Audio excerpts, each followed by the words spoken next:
ರಾಶಿಯ ವೀಕ್ಷಕರೆಲ್ಲರಿಗೂ ಸಹ ವಿಠಲ್ ಭಟ್ ಮಾಡುವಂತಹ ನಮಸ್ಕಾರ ಹಾಗೂ ಚಾನೆಲ್ಗೆ ಸ್ವಾಗತ. ಉತ್ತರ ಕನ್ನಡ ಜಿಲ್ಲೆಯ ಹೊನ್ನಾವರ ತಾಲೂಕಿನ ಧರ್ಮಶಾಲೆ ಅನ್ನುವಂತಹ ಜಾಗದಲ್ಲಿ ಊರಿನಲ್ಲಿ ಇರತಕ್ಕಂತಹ ಬಾಣಲಿಂಗ ಸ್ವರೂಪಿ ಶ್ರೀ ಸುಬ್ರಹ್ಮಣ್ಯೇಶ್ವರನ ಒಂದು ಸನ್ನಿಧಾನ, ನಾಗಸುಬ್ರಹ್ಮಣ್ಯೇಶ್ವರನ ಸನ್ನಿಧಾನದಲ್ಲಿ ನಾನು ಇವತ್ತಿನ ದಿವಸ ಇದ್ದೇನೆ. ಬಹಳ ಐತಿಹ್ಯ ಪುರಾಣ ಪ್ರಸಿದ್ಧವಾದಂತಹ ಒಂದು ಸನ್ನಿಧಾನ ಇದು.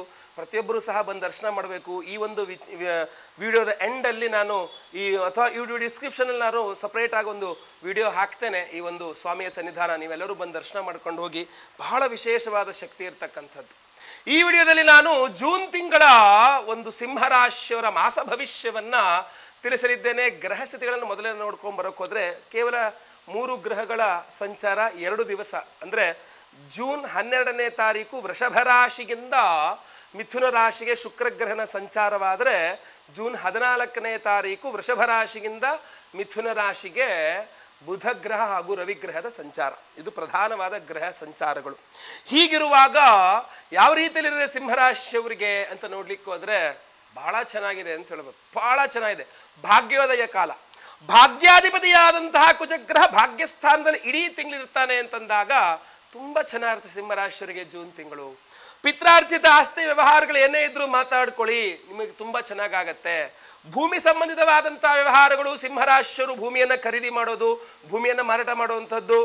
ಕೆಲವರು ಸಿಂಹರಾಶಿಯವರು ರಿಯಲ್ ಎಸ್ಟೇಟ್ ಬಿಸ್ನೆಸ್ ಮಾಡ್ತಿರಲ್ಲ, ನಿಮಗೂ ಸಹ ಅಷ್ಟೇ ಅದ್ಭುತವಾಗಿರತಕ್ಕಂಥ ಯೋಗ ಫಲಗಳು ತುಂಬ ಚೆನ್ನಾಗಿ ಕಂಡು ಬರ್ತಾ ಇದೆ ಜೂನ್ ತಿಂಗಳಲ್ಲಿ. ಯಾವ ರೀತಿಯಲ್ಲಿ ಹೇಳಬೇಕು ಅಂತ ಹೇಳಕ್ಕೆ ಅರ್ಥ ಆಗ್ತಿಲ್ಲ ನನಗೆ, ಹೇಳ್ತಲ್ವ. ತಂದೆಯವರ ಆರೋಗ್ಯ ವೃದ್ಧಿಯಾಗಲಿದೆ. ನಿಮ್ಮ ಹಾಗೂ ನಿಮ್ಮ ತಂದೆಯವರ ನಡುವೆ ಏನಾದ್ರು ಜಗಳ ಮನಸ್ತಾಪ ಅದನ್ನು ಸುಧಾರಿಸ್ಕೊಂಡು ಸರಿ ಮಾಡ್ಕೊಳ್ಳೋಕೆ ಒಂದು ಅವಕಾಶ ಸಿಗಲಿದೆ. ತಂದೆಯವರ ಆರೋಗ್ಯ ಹಾಳಾಗಿದ್ರೆ ಅದು ಸರಿ ಹೋಗ್ತದೆ ಅಂತ ಕಂಡು ಬರ್ತಾ ಇದೆ. ತಾಯಿಯ ಆರೋಗ್ಯ ಹಾಳಾಗಿದ್ರೂ ಸಹ ಸರಿ ಹೋಗ್ತದೆ. ತಾಯಿಯ ಆರೋಗ್ಯ ವೃದ್ಧಿ, ತಂದೆಯ ಆರೋಗ್ಯ ವೃದ್ಧಿ, ಪಿತ್ರಾರ್ಜಿತ ಆಸ್ತಿ ಪ್ರಾಪ್ತಿ ತುಂಬ ಚೆನ್ನಾಗಿರತಕ್ಕಂಥ ಒಂದು ಸಂದರ್ಭ. ಟೆನ್ಷನ್ ಇರ್ತಕ್ಕಂಥದ್ದು ಮೊದಲೆರಡು ವಾರಗಳಲ್ಲಿ ಉದ್ಯೋಗದ ವಿಚಾರದಲ್ಲಿ. ಜಾಬ್ ರಿಸೈನ್ ಮಾಡುವ ಸಾಧ್ಯತೆ ಜೂನ್ ತಿಂಗಳ ಮೊದಲೆರಡು ವಾರಗಳಿದೆ. ಎಲ್ಲ ನನ್ನ ಕೆಲ ನಾನು ರಿಸೈನ್ ಮಾಡ್ಬಿಡ್ತೀನಿ ಅನ್ನೋ ರೀತಿಯಲ್ಲಿ ಆಡ್ತಾ ಇರ್ತೀರಾ. 14ನೇ ತಾರೀಕು ನಂತರ ನೀವು ಜಾಬ್ ರಿಸೈನ್ ಮಾಡದೆ ಹೋದರೆ 14ನೇ ತಾರೀಕು ನಂತರ ಒಳ್ಳೆಯ ಅಭಿವೃದ್ಧಿ ಇದೆ. ಸೊ ನಿರುದ್ಯೋಗಿಗಳಿಗೆ ಉದ್ಯೋಗ ಪ್ರಾಪ್ತಿ ಇರಬಹುದು, ಉದ್ಯೋಗಿಗಳಿಗೆ ಉದ್ಯೋಗದಲ್ಲಿ ಪ್ರಮೋಷನ್ನು ಅಥವಾ ಸ್ಯಾಲ್ರಿ ಹೈಕು ಏನೇ ಇರಬಹುದು ಜೂನ್ 14ರ ನಂತರ. ಅದಕ್ಕಿಂತ ಮುಂಚೆ ಪ್ರಯತ್ನ ಮಾಡಿದ್ರೆ ಸಾಧ್ಯತೆಗಳು ತೀರಾ ಕಮ್ಮಿ. ನೆಗೆಟಿವೇ ಜಾಸ್ತಿ ಉಳಿಯುತ್ತೆ. ಪಾಸಿಟಿವ್ ಬೇಕು ಅಂತಂದ್ರೆ ಆ ಕಡೆ ಹೋಗ್ಬೇಕು. ಇನ್ನು ವ್ಯಾಪಾರ ಅಭಿವೃದ್ಧಿಗಳಲ್ಲಿ 14ನೇ ತಾರೀಕು ನಂತರ ವ್ಯಾಪಾರದಲ್ಲೂ ಕೂಡ ಅಭಿವೃದ್ಧಿ ಇದೆ. ನೀವು ಸಿಂಹರಾಶಿಯ ಬಿಸ್ನೆಸ್ ಮಾಡ್ತಕ್ಕಂಥವ್ರು ಅಂತ ಆದರೆ ನಿಮಗೆ 14ನೇ ತಾರೀಕಿನ ನಂತರ ಒಳ್ಳೆ. ಯಾಕೆಂದ್ರೆ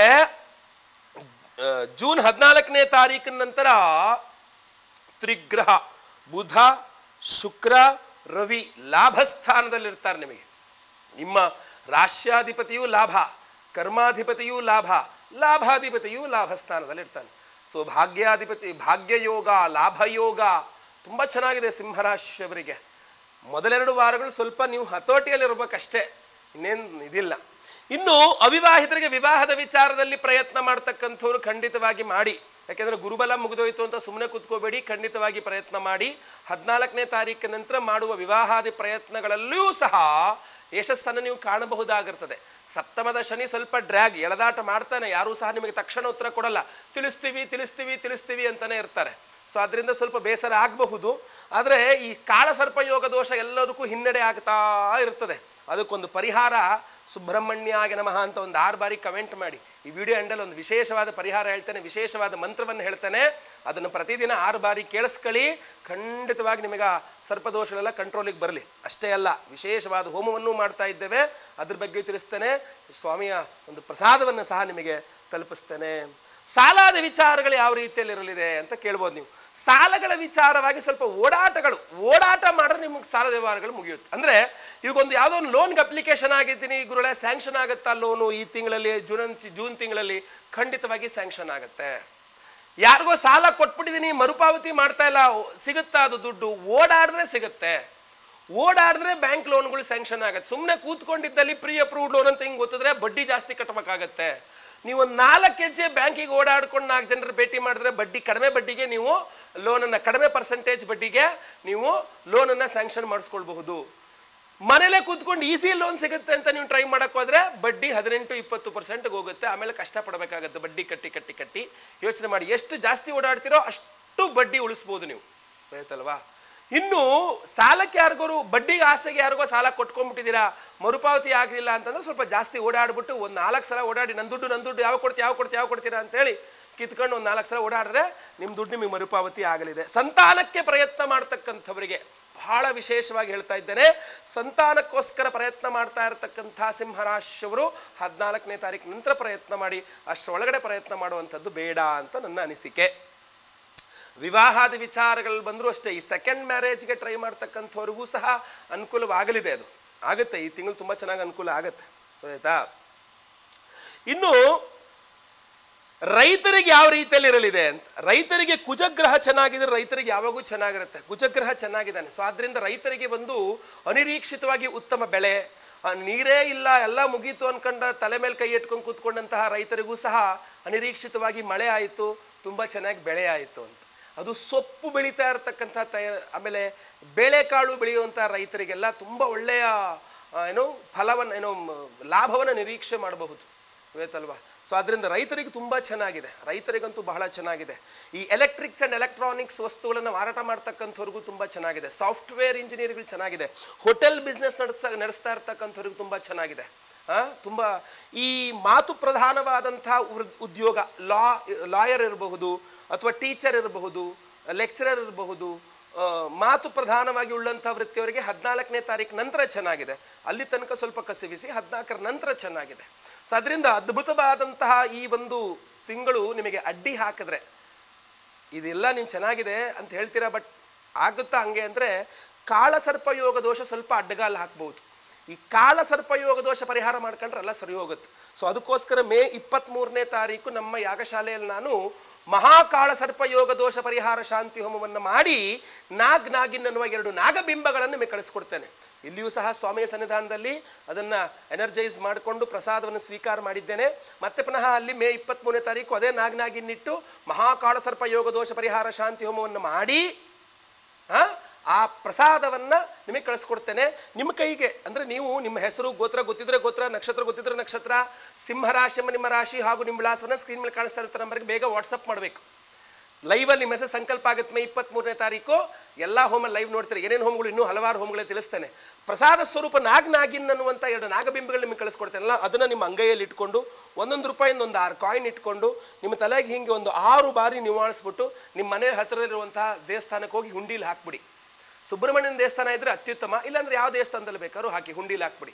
ನಾಗಬಿಂಬ ಸಮರ್ಪಣೆ ಆದಾಗ ಆ ಕಾಳಸರ್ಪ ದೋಷಗಳೆಲ್ಲ ಕರಗಿ ನೀರಾಗಿ ನಿಮಗೆ ಅನುಕೂಲವಾಗ್ತದೆ. ಆದ್ದರಿಂದ ಮಹಾಕಾಳಸರ್ಪ ಯೋಗ ದೋಷ ಪರಿಹಾರ ಶಾಂತಿ ಹೋಮವನ್ನು ಮಾಡ್ತಾ ಇದ್ದೇವೆ. ಸಂತಾನ ಇಲ್ಲದೆ ಇರತಕ್ಕಂಥ ಸಿಂಹರಾಶಿಯವರು ಸಂತಾನಕ್ಕೆ ಪ್ರಯತ್ನ ಮಾಡ್ತಾ ಇದ್ದಾರೆ. ಆಲ್ರೆಡಿ ಸಂತಾನ ಇರತಕ್ಕಂಥ ಸಿಂಹರಾಶಿಯವರು ಸಂತಾನದ ವಿಚಾರದಲ್ಲಿ ಸ್ವಲ್ಪ ಚಿಂತೆ, ಮಕ್ಕಳ ಬಗ್ಗೆನೇ ಸ್ವಲ್ಪ ಚಿಂತೆ ಆಗಿದ್ರೆ ಆವಾಗಲೂ ಯೋಚನೆ ಮಾಡಬೇಡಿ. ಸಂತಾನ ಗೋಪಾಲಕೃಷ್ಣ ಹೋಮವನ್ನು ಮಾಡ್ತಾ ಇದ್ದೇವೆ. ಸರ್ಪದೋಷದಿಂದಾಗಿ ಮದುವೆ ಆಗ್ತಾ ಇಲ್ಲ, ಕಾಳಸರ್ಪದೋಷದಿಂದಾಗಿ ಮದುವೆ ಆಗ್ತಾ ಇಲ್ಲ, ಕಾಳಸರ್ಪ ಯೋಗ ದೋಷ ಪರಿಹಾರ ಶಾಂತಿ ಹೋಮವನ್ನು ಮಾಡಿ ನಾವು ಆಶ್ಲೇಷ ಬಲಿ ಪೂಜೆಯನ್ನು ಸಹ ಮಾಡ್ತಾ ಇದ್ದೇವೆ. ಸೊ ಅದರಿಂದ ಒಂದು ಸಂಕಲ್ಪ ಸೇವೆ ಇದೆಲ್ಲವೂ ಆಗುತ್ತೆ. ಸೌಭಾಗ್ಯ ಲಕ್ಷ್ಮಿ ಹೋಮವನ್ನು ಮಾಡ್ತಾ ಇದ್ದೇವೆ. ಸೌಭಾಗ್ಯ ಲಕ್ಷ್ಮಿ ಹೋಮ ಅದ್ಭುತವಾಗಿರತಕ್ಕಂಥ ಯೋಗ ಫಲ. ಒಂದು ಕಂಕಣ ದಾರವನ್ನು ಕೊಡ್ತೇವೆ, ಅದನ್ನು ಸಹ ಕೈ ಕಟ್ಕೊಳ್ಳಿ. ಇಲ್ಲೂ ಸಹ ಅಭಿಮಂತ್ರಣ ಮಾಡ್ಕೊಂಡಿದ್ದೇನೆ, ತೆಗೆದುಕೊಂಡಿದ್ದೇನೆ. ನಾನು ನಮ್ಮ ಯಾಗಶಾಲೆಯಲ್ಲಿಟ್ಟು ಸೌಭಾಗ್ಯ ಲಕ್ಷ್ಮಿ ಹೋಮ, ಆಶ್ಲೇಷ ಬಲಿ ಪೂಜೆ, ಆಮೇಲೆ ಕಾಳಸರ್ಪಯೋಗ ದೋಷ ಪರಿಹಾರ ಶಾಂತಿ ಹೋಮ ಅಷ್ಟೇ ಅಲ್ಲ, ಸಿಂಹರಾಶಿಯವರ ಎಲ್ಲ ಭೂಮಿ ಸಂಬಂಧಿತವಾದಂಥ ವ್ಯವಹಾರಗಳು, ಭೂಮಿಯನ್ನು ಮಾರಾಟ ಮಾಡೋದಿರಲಿ, ಖರೀದಿ ಮಾಡೋದಿರಲಿ, ಎಲ್ಲ ವಿಚಾರಗಳು ಅನುಕೂಲವಾಗಬೇಕು ಅಂತ ನಾವು ಭೂವರಾಹ ಸ್ವಾಮಿ ಹೋಮವನ್ನು ಮಾಡ್ತಾ ಇದ್ದೇವೆ. ಆ ಕಂಕಣ ದಾರ ಅದರಲ್ಲೂ ಎನರ್ಜೈಸ್ ಆಗಿರುತ್ತೆ. ಕೈ ಕಟ್ಕೊಂಡ್ಬಿಟ್ಟೆ ಹೋಗಿ ಭೂಮಿ ಸೇಲ್ ಮಾಡ್ತೀರಾ ಅಥವಾ ಖರೀದಿ ಮಾಡೋಕ್ಕೆ ಮಾತುಕತೆ ಕೂತ್ಕೊಳ್ಳೋಕೆ ಹೋಗ್ಬೇಕಾ, ಅದನ್ನು ಅಥವಾ ಸೈಟ್ ಖರೀದಿ ಮಾಡೋಕ್ಕೆ ಹುಡುಕೋಕ್ಕೆ ಹೋಗ್ತಾ ಇದ್ದೀರಾ, ಕಂಕಣ ದಾರ ನಿಮ್ಮ ಕೈಯಲ್ಲಿರಲಿ, ಪ್ರಸಾದ ನಿಮ್ಮ ಹಣೆಯಲ್ಲಿರಲಿ, ಪ್ರಯತ್ನ ಹೋಗಿ ಖಂಡಿತವಾಗಿ ಅನುಕೂಲವಾಗಲಿ. ಸೊ ಈ ವಿಚಾರಗಳನ್ನು ನಾನು ನಿಮಗೆ ತಿಳಿಸ್ತಾ ಇದ್ದೇನೆ. ಸಂಕಲ್ಪ ಸೇವೆಗೆ ಹೆಸರು ಕೊಟ್ಟರೆ ನಿಮ್ಮ ಸ್ಕ್ರೀನ್ ಇರ್ತಕ್ಕಂಥ ನಂಬರ್ಗೆ ನಿಮ್ಮ ಹೆಸರು, ಗೋತ್ರ ಗೊತ್ತಿದ್ರೆ ಗೋತ್ರ, ನಕ್ಷತ್ರ ಗೊತ್ತಿದ್ರೆ ನಕ್ಷತ್ರ, ಸಿಂಹರಾಶಿ ನಿಮ್ಮ ರಾಶಿ, ನಿಮ್ಮ ವಿಳಾಸ ವಾಟ್ಸಪ್ ಮಾಡ್ಕೊಳ್ಳಿ. ಅವತ್ತೂ ಸಹ 23ನೇ ತಾರೀಕು ಬೆಳಗ್ಗೆ ಲೈವಲ್ಲಿ ಮೆಸೇಜ್ ಸಂಕಲ್ಪ ಆಗುತ್ತೆ. ಎಲ್ಲ ಹೋಮಗಳು ಲೈವ್ ನೋಡ್ತೀರಾ. ಗುರು ಶಾಂತಿ, ಶನಿ ಶಾಂತಿ ಸಹಿತ ಮಹಾನವಗ್ರಹ ಶಾಂತಿ ಹೋಮ, ಲಕ್ಷ್ಮೀ ಭೂವರಾಹ ಸ್ವಾಮಿ ಹೋಮ, ಸೌಭಾಗ್ಯ ಲಕ್ಷ್ಮಿ ಹೋಮ, ಆಶ್ಲೇಷ ಬಲಿ ಪೂಜೆ, ಮಹಾ ಕಾಳಸರ್ಪ ಯೋಗ ದೋಷ ಪರಿಹಾರ ಶಾಂತಿ ಹೋಮ, ಎಲ್ಲ ಹೋಮಗಳು ಲೈವಲ್ಲಿ ನೋಡ್ತೀರಾ. ಲೈವಲ್ಲಿ ಮೆಸೇಜ್ ಸಂಕಲ್ಪ ಆಗುತ್ತೆ. ಎಲ್ಲ ಪ್ರಸಾದಗಳು ನಿಮಗೆ, ಎಲ್ಲ ಹೋಮಗಳ ಭಸ್ಮ, ನಾಗಾರಾಧನೆ, ನಷ್ಟ ಪ್ರಸಾದ, ಅದರ ಜೊತೆಗೆ ನಾಗಿನ್ನು, ಅದ್ರ ಜೊತೆಗೆ ಕಂಕಣ ದಾರ ಕೈ ಕಟ್ಕೊಳ್ಳೋಕ್ಕೆ, ಇದೆಲ್ಲ ನಿಮಗೆ ಸ್ಪೀಡ್ ಪೋಸ್ಟಲ್ಲಿ ಕಳಿಸ್ಕೊಡ್ತೇವೆ. ಖಂಡಿತವಾಗಿ ಕಂಕಣದಾರ ಕೈ ಕಟ್ಕೊಳ್ಳಿ, ಪ್ರಸಾದ ಹಣೆಗಿರಲಿ, ನಾಗಿನ್ನು ಕೈಯಲ್ಲಿ ಇಟ್ಕೊಂಡು 1 ರೂಪಾಯಿಂದ 6 ಕಾಯಿನ್ ಇಟ್ಕೊಂಡು ಹಿಂಗೆ ನೀವು ಮಾಡಿಸ್ಬಿಟ್ಟು ಹತ್ತಿರದಿರುವ ದೇವಸ್ಥಾನದ ಹುಂಡಿಯಲ್ಲಿ ಹಾಕ್ಬಿಡಿ. ಎಲ್ಲ ರೀತಿಯಲ್ಲಿ ನಿಮಗೆ ಸುಲಭವಾಗಿ ಎಲ್ಲ ಪರಿಹಾರವಾಗಿ ಅನುಕೂಲವಾಗಲಿದೆ. ಸಿಂಹರಾಶಿಯವರಿಗೆ ಒಳ್ಳೆಯದಾಗಲಿ. ವಿಶೇಷವಾಗಿ ಈಗೊಂದು ಮಂತ್ರವನ್ನು ಹೇಳ್ತೇನೆ, ಪ್ರತಿದಿನ ಆ ಮಂತ್ರವನ್ನು ಒಂದು 6 ಬಾರಿ ಕೇಳಿಸ್ಕೊಳ್ಳಿ, ಖಂಡಿತವಾಗಿ ಒಳ್ಳೆಯದಾಗ್ತದೆ. ಮುಂದಿನದಲ್ಲಿ ಮತ್ತೆ ಪುನಃ ಸಿಗ್ತೇನೆ. ಎಲ್ಲರಿಗೂ ಸಹ ಒಳ್ಳೆಯದಾಗಲಿ. ಲೋಕ ಸಮಸ್ತ ಸುಖಿನೋ ಭವಂತು. ನಾರಾಯಣ ನಾರಾಯಣ ನಾರಾಯಣ. ಓಂ ನಮೋ ಅಸ್ತು ಸರ್ಪೇಭ್ಯೋ ಯೇ ಕೆ ಚ ಪೃಥಿವೀ ಮನೋ ಯೇ ಅಂತರಿಕ್ಷೇ ಯೇ ದಿವಿತೇಭ್ಯಃ ಸರ್ಪೇಭ್ಯೋ ನಮಃ. ಓಂ ಯೇ ದೋರೋಚನೆ ದಿವೋ ಯೇ ವಾ ಸೂರ್ಯಸ್ಯ ರಶ್ಮಿಷು ಯೇಷಾಂ ಅಪ್ಸು ಸದಃ ಕೃತಂ ತೇಭ್ಯಃ ಸರ್ಪೇಭ್ಯೋ ನಮಃ.